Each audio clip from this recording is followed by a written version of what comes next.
1 Samuel 1. There was a certain man from Ramathaim, a Zuphite, from the hill country of Ephraim, whose name was Elkanah, son of Jehoram, the son of Elihu, the son of Tohu, the son of Zuph, an Ephraimite. He had 2 wives. One was called Hannah, and the other Peninnah. Peninnah had children, but Hannah had none. Year after year this man went up from his town to worship and sacrifice to the Lord Almighty at Shiloh, where Hophni and Phinehas, the 2 sons of Eli, were priests of the Lord. Whenever the day came for Elkanah to sacrifice, he would give portions of the meat to his wife Peninnah and to all her sons and daughters. But to Hannah he gave a double portion because he loved her, and the Lord had closed her womb. And because the Lord had closed her womb, her rival kept provoking her in order to irritate her. This went on year after year. Whenever Hannah went up to the house of the Lord, her rival provoked her till she wept and would not eat. Elkanah, her husband, would say to her, "Hannah, why are you weeping? Why don't you eat? Why are you downhearted? Don't I mean more to you than 10 sons?" Once, when they had finished eating and drinking in Shiloh, Hannah stood up.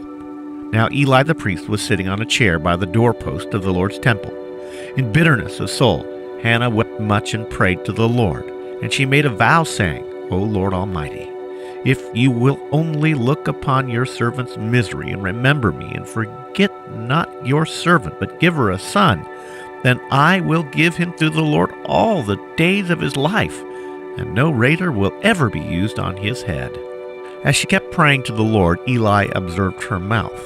Hannah was praying in her heart, and her lips were moving, but her voice was not heard. Eli thought she was drunk and said to her, "How long will you keep on getting drunk? Get rid of your wine." "Not so, my lord," Hannah replied. "I am a woman who is deeply troubled. I have not been drinking wine or beer. I was pouring out my soul to the Lord. Do not take your servant for a wicked woman. I have been praying here out of my great anguish and grief." Eli answered, "Go in peace, and may the God of Israel grant you what you've asked him." She said, "May your servant find favor in your eyes." Then she went her way and ate something, and her face was no longer downcast. Early the next morning they arose and worshipped before the Lord and went back to their home at Ramah. Elkanah lay with Hannah his wife, and the Lord remembered her. So in the course of time Hannah conceived and gave birth to a son. She named him Samuel, saying, "Because I asked the Lord for him."